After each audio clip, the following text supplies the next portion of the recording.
Between the east and the west of Germany, and he said, no, we've chosen Europe. With that philosophy in mind, the fight against oppression across Central and Eastern Europe was inspired by the struggle of the Hungarians, a struggle which ultimately was for Europe. This morning I had the opportunity to talk about this to Donald Tusk, somebody who was himself back in the 1980s, a freedom fighter, somebody who went to prison for his beliefs.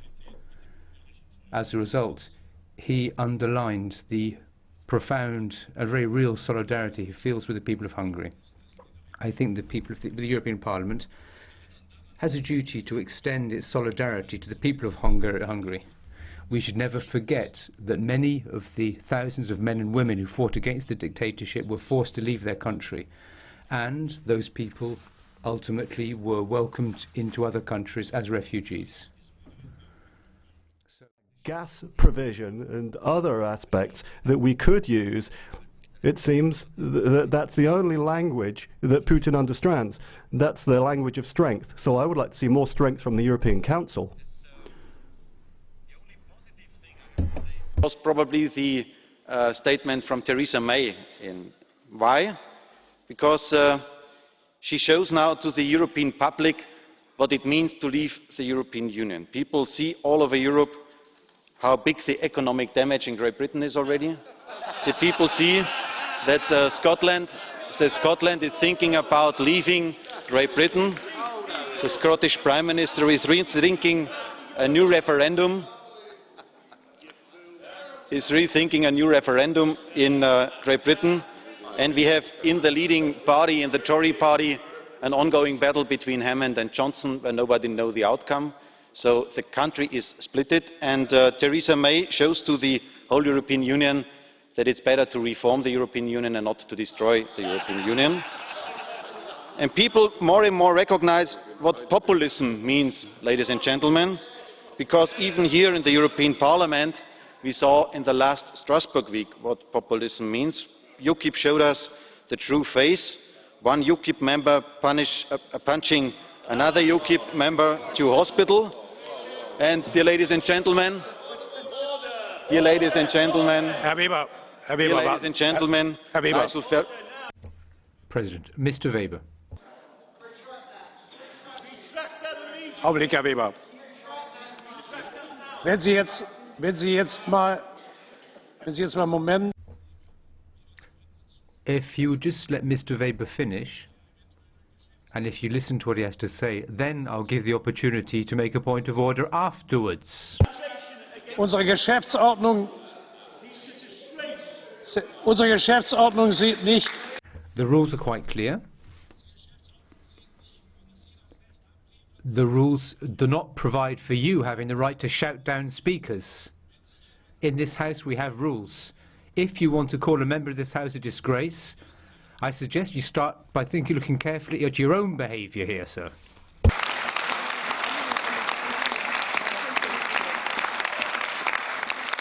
Bitte, Weber, fahren Sie fort. Mr. Weber, please continue. I simply want to say that Nigel Farage is not anymore the winner of the referendum. Nigel Farage is fleeing from responsibility, and parts of his troop are behaving as ruffians. That is reality in this House. Dear ladies and gentlemen, ich möchte abschließen. I shall just conclude my remarks. CETA. Well, the Commission has put forward a very good result. We in the European Parliament will be able to get a majority behind CETA and implement it. But unfortunately, we've got the European Council in a state of confusion. Trade defence instruments are important for us to defend our citizens in a globalised world, and the Commission has put forward very good proposals. In the European Parliament, we're capable of getting support for these. It's the Member States where we've got a problem, where we've got blockades and splits. And then on migration, we've got the similar situation. We've got Dimitris Avramopoulos here. He's put good proposals on the table about how we can respond to the migration crisis for Europe. We in the European Parliament can get good majorities behind those proposals, but it's the Council that can't stop squabbling. It's not a question of a lack of of Europe. It's a question of unity. Europe needs unity, decisiveness and leadership. That's what we would like to ask from you, Council. Thank you.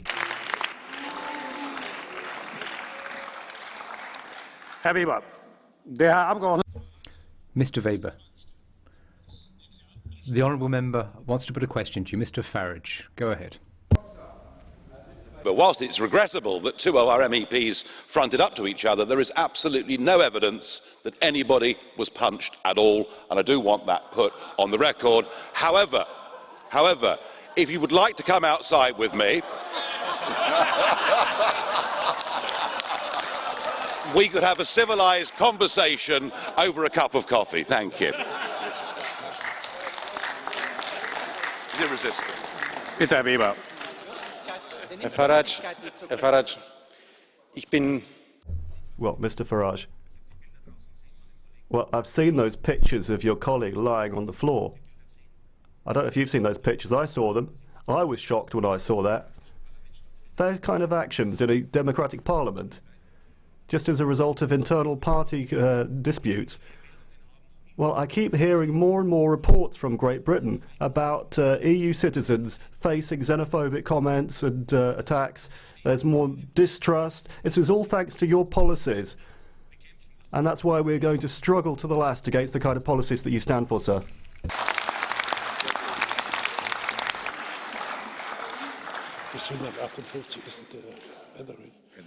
So, Herr Etheridge, Sie haben sich zur Mr. Etheridge, you've asked to speak on the rules. Thank you, Mr. President, and I would like to say this in a calm and measured sense. There's an investigation going on into the events that Mr. Weber has just made accusations about. Not only an internal UKIP one, but a parliamentary one, where one of your colleagues is investigating this, one of our colleagues. What he has said has prejudiced that investigation, is absolutely outrageous, and I suggest to you, sir, asking you as the guardian of the rules, please, could you do something about this? This is unacceptable.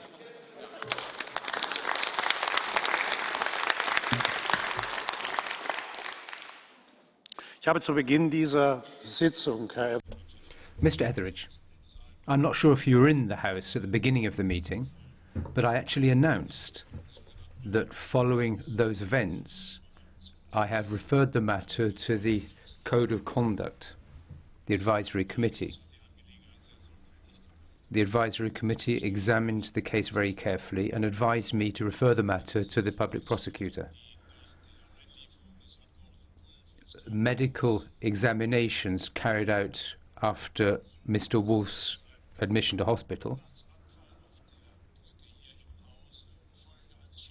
suggest that when he collapsed on the bridge in the House, that followed a blow to his head. That stems from medical report. I have taken note of Mr. Woolfe's allegations, and there is a clear suspicion that he was subjected to an act of violence, which is why we referred the matter to the prosecutors.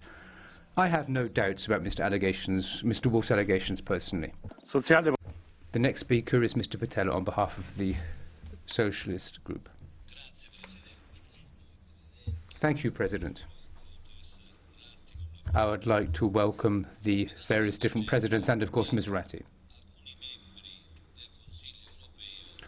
The fact is, certain members of the European Council seem to have forgotten what Romano Prodi, our cycling president, once said.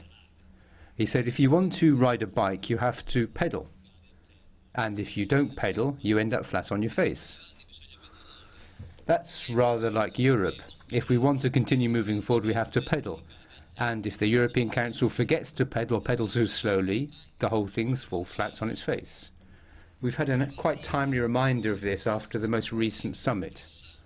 When we talked about Syria, the European President reiterated its pressing calls for stepping up humanitarian aid. Nothing's been done. There were calls for sanctions as well. But we need some kind of instrument to bring these massacres to an end. Obviously, it's important that we commend the efforts made by certain countries in defending external borders. Those same countries are, of course, welcoming thousands and thousands and thousands of refugees. We also welcome the role of the European customary external borders force, which Mr. Juncker talked about. However, the silence of the Council on these matters is deafening. From Bratislava in December to Brussels, the Council continues to talk about extending the European Investment Plan. But what on earth is there to talk about? We want you to adopt it. We want you to extend the plan and to step up the European Investment Plan. And it's not enough just to talk about relocation. This double set of standards on the right is something which fails to convince me. They have plenty to say about our failure to adopt CETA, while remaining silent when it comes to forcing Orban to accept resettlement. We have to... Herr Kamal, es gibt eine... Mr. Kamal, Ms. Jaakonsaari has a question for you. Would you mind answering? Bitte sehr, Frau Jaakonsaari. Go ahead, Ms. Jaakonsaari. Thank you very much, Mr. President. Mr. Kamal, you are a great orator, but you give us very few answers. You say there's been a weak reaction to Russia. Should Council have imposed sanctions? What should it have done? It condemned very robustly the bombing of Aleppo. Please give us some answers. Well, thank you very much for the compliment. I'll take any compliment I get in this place. But actually, it was quite clear. I think the answer was in your question. You asked, should the Council impose sanctions? The answer is a clear yes. Sanctions haven't begun to bite properly yet. They are starting to work, and actually we should not let up. We should have imposed more sanctions, and we should be looking at whatever instruments we have. Other speakers have said that this morning, and actually we know we are not alone. If we are to show true unity in the West, we have to use what instruments we have, and we can use sanctions. Thank you. Das Wort hat jetzt für die Fraktion. And now on behalf of the Liberals and Democrats, Ms. Intveld. Yes, thank you, Chair.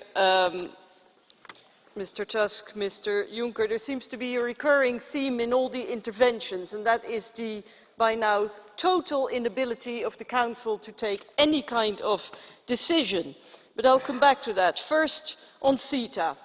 The ALDE Group wants CETA to be salvaged, and if more time is needed, then more time is needed. It's not the date, but the result that matters. However, we cannot unpick the work that has been done, because trade is essential for our prosperity. And the credibility of the European Union, it has been said by others, has been severely damaged. And the winners of this episode are not the Walloon farmers or the Walloon entrepreneurs. The winners are China and Russia and other countries, because they will get to set the standards and not Europe. Now, some parties in this House are actually welcoming the veto by Wallonia because they are against CETA. But that is a very dangerous kind of opportunism. Welcoming a veto when it suits your purpose will boomerang, because tomorrow a veto will be used against your priorities. But the CETA episode exposes... Well, it was Ms. Woutmans who was the first. You have the floor, madam. Thank you. Mr. Lamberts, what you seem to be trying to say is that you're not alone in your resistance to CETA. However, I would like to remind you that 27 other countries did give their agreements. They said, yes, we want to trade with Canada, even if CETA is necessary. But I would like to invite you to Hasberger, one of our neighbours, and they're very much in favour of CETA, because trade barriers will disappear. Perhaps you don't need that in Wallonia, but we in Flanders want to open up trade, following on from the good example set by Commissioner de Gucht a few years ago. Mr. Lamberts, you seem to be suggesting that this no was a call to Europe. In that case, I would call on you to recognise the fact that it might actually have been a historical mistake by the Commission to go for this approach in ratifying the treaty. Well, that was quite a few questions. I'll focus on the first one. Why is Wallonia the only institution to say no? Well, 27 other member states, including plus Flanders, say yes. But my answer to you is very simple. In Europe, there are two parliaments. The Wallonian Parliament and the French-speaking Parliament in Belgium have properly discussed CETA. The others simply did not do it. I'm thinking of the French National Assembly and the first line. So that is basically governments going over the heads of what their citizens want. Ja. Mal schauen, was. Well, we'll see. Mr. Lamberts. Leute, People, könnt ihr euch denn jetzt mal beruhigen? a little calm in the chamber, please. Colleagues, Kollegen, kommt doch mal zu. order, please. We'll have to see what the national parliaments that did deal with CETA have to say about what you've just said. And now we're going to hear from Mr. Farage for the EFDD group. So Mrs Smith goes to Brussels and you give her 5 minutes to speak at 1 o'clock in the morning. It's about the same treatment that David Cameron got when he came to announce the referendum. At least this time the French president didn't leave the table to go to the bathroom. And when Mr Juncker was asked by a British journalist how the negotiations were going, he said, poof, or I can't really do Gallic shrugs very well, but the impression is that you're simply too busy to even discuss Brexit or to take it seriously. Basically, you're hoping that we'll change our minds. Mr Tusk alluded to that a couple of months ago. And I know there's been a long tradition here, whether it's with Denmark or France or Ireland or the Netherlands, that when there's a democratic referendum, you try to either ignore it or overturn it. And again today we heard Mr Juncker urging the Dutch government to ignore the referendum result on the Ukraine. Frankly, the whole thing's a disgrace. And it's even worse that it's supported by quislings in the British Parliament, people like Nick Clegg and Ed Miliband, who are desperate to keep Britain inside this awful single market. Well, I'm sorry, but it simply isn't going to happen. There are 17.4 million people who could not have been clearer. We voted to say we want our country back, and in the end, that is what is going to happen. I have to confess, though, that Mrs May's position in her 5 minutes was somewhat curious. For her to be arguing that Britain must have a full vote and a full say in all EU affairs up until the time we leave is a very mixed message. And I've seen already this morning that some here take it as a sign of weakness. We need to get on with it.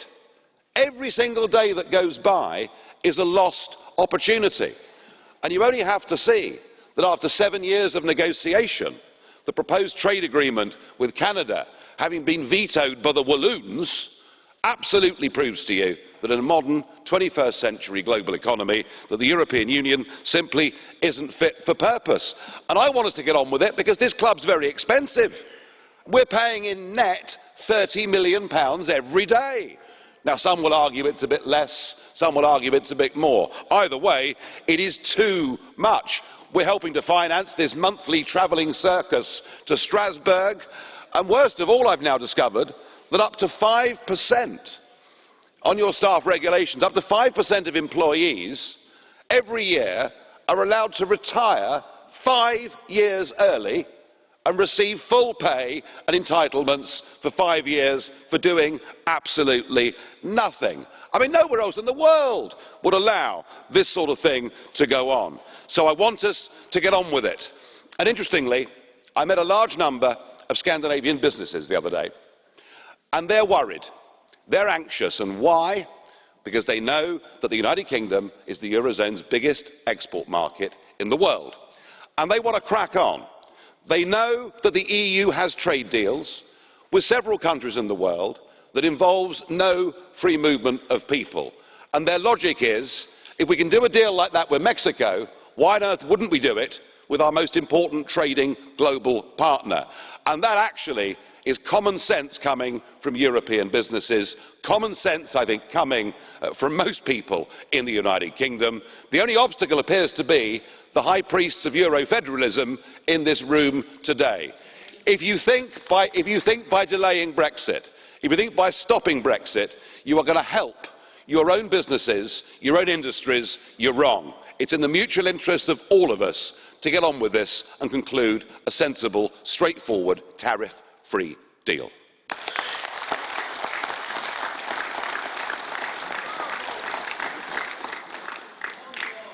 Herr Abgeordneter Farage.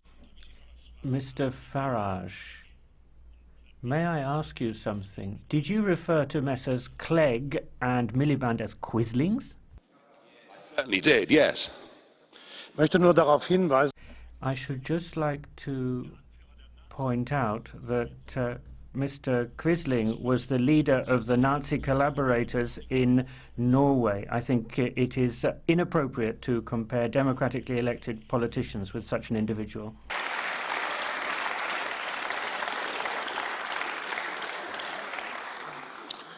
Nehmen Sie das Mikrofon. Nehmen Sie das His own Mikrofon. country. Okay. Oh, I'm not allowed to answer. Oh, fine. Oh, well, there we are. Isn't it lovely? He did it against the interest and the will of his own people, and the point I'm making about Messrs. Clegg and Miliband is they are refusing to accept a democratic result, just as Mr. Juncker is refusing to accept the Dutch referendum. There is something fundamentally wrong here.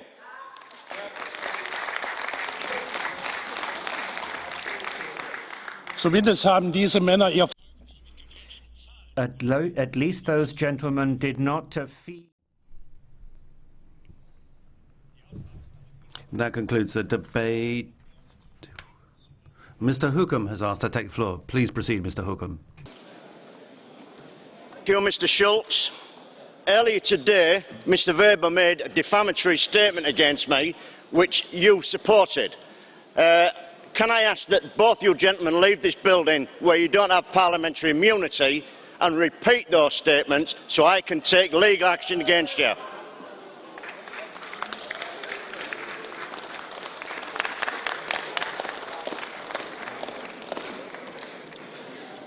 Herr Abgeordneter Mr. Hookham,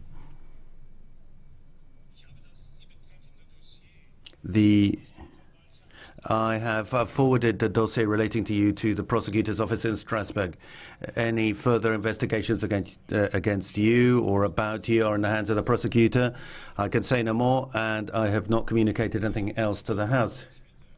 If you want to take steps against me by civil procedure, you can go ahead and do so. Do that here in Strasbourg, in Germany. I would have no problem at all with seeing you in court. I'd be very pleased to do so. Mr. Farage. I said in this chamber that I felt the French Commissioner, Jacques Barrot, was unsuitable to be a European Commissioner because he'd received a conviction for embezzlement and been suspended from public office. Despite the fact what I said was true, it caused a huge outcry. And I was told that because he'd been amnestied by President Chirac under French law, it was an offence ever in public in France to refer to the incident. So there was a lot of speculation over whether the French police were going to come into this building and arrest me. But the President of the Parliament at the time said, no, that is not the case, because the European Parliament, rather like the United Nations in New York, is an organisation whose buildings are extraterritorial. So that ruling was perfectly clear. How can it be, with that precedent having been set, that you can refer an alleged incident between two MEPs that took place in an official committee room in this Parliament to the French police? Can you please tell us, are these buildings extraterritorial, or are we actually here now in France under French law?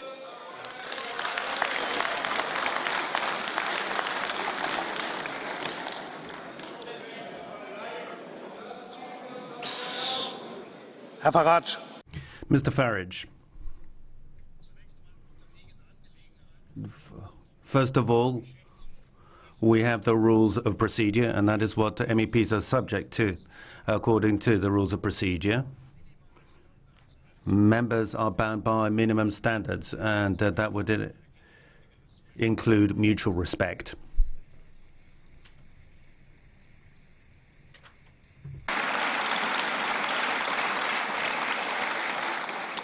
Jetzt ist es in der letzten... In the last plenary session, Mr. Woolfe left the plenary chamber and collapsed on one of the bridges just by the plenary chamber and required immediate medical assistance, which was also provided by colleagues who are qualified doctors. Mr. Woolfe was taken to a hospital here in Strasbourg. It became clear from tests there that the collapse was a result of a physical attack on his head. I mean, specifically, he was hit on the head. So, we asked Mr. Woolfe. Mr. Woolfe explained the situation from his viewpoint. I forwarded the matter to the relevant committee. The committee that's in charge of the code of conduct for members. The committee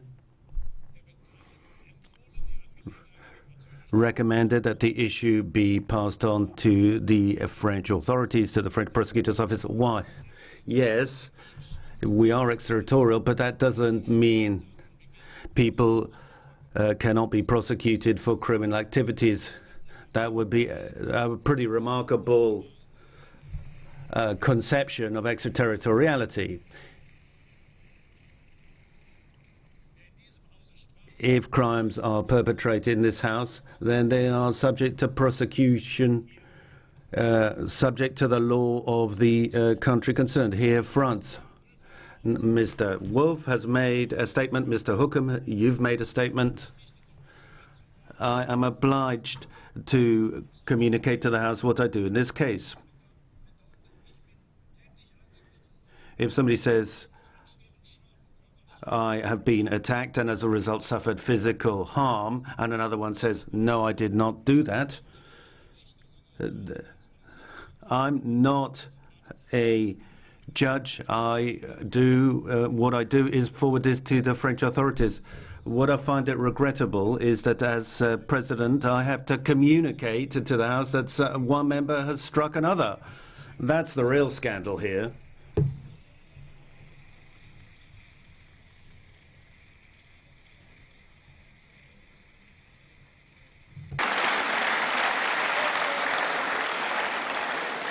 Herr Lambert, Sie hatten sich zur Mr. Lamberts, on a point of order. Herr Lambert, Sie hatten sich zur Mr. Lamberts, on a point of order.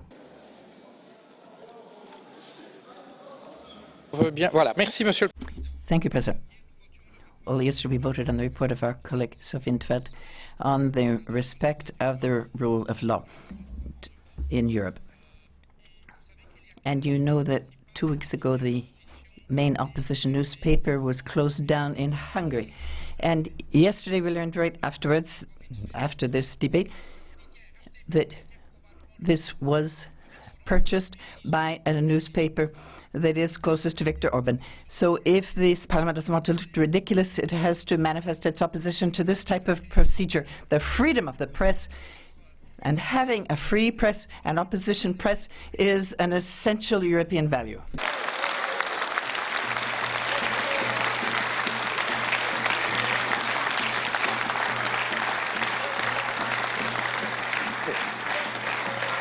Vielen Dank.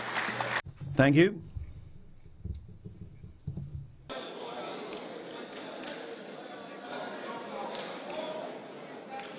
So, Herr Abgeordneter Betten, dann begründen Sie bitte zu welchem. Could you say which rule you're speaking to? No. Of the rules of procedure you refer, please.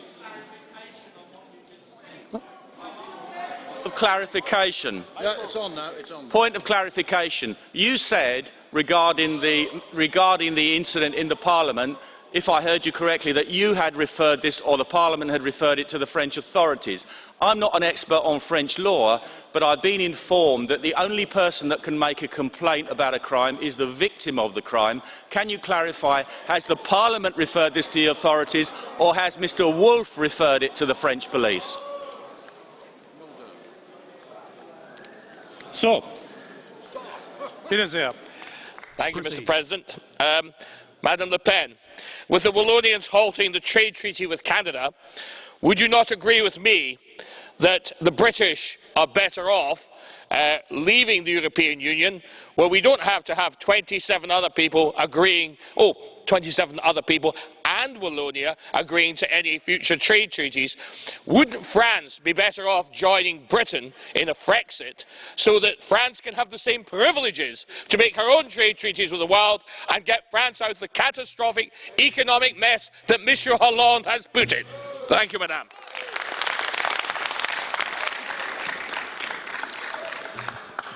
Monsieur Coburn, je crois en réalité. Mr. Coburn, the fact is, I believe the overwhelming majority of the peoples of Europe agree with you. Only their elites believe the contrary. They betray them on a daily basis, and they try to continue a system which is collapsing. This is why I'm in favour of a referendum, not only for my own country, but also, I'm a generous person by nature. I feel that all people in Europe should have the opportunity to speak out on this matter.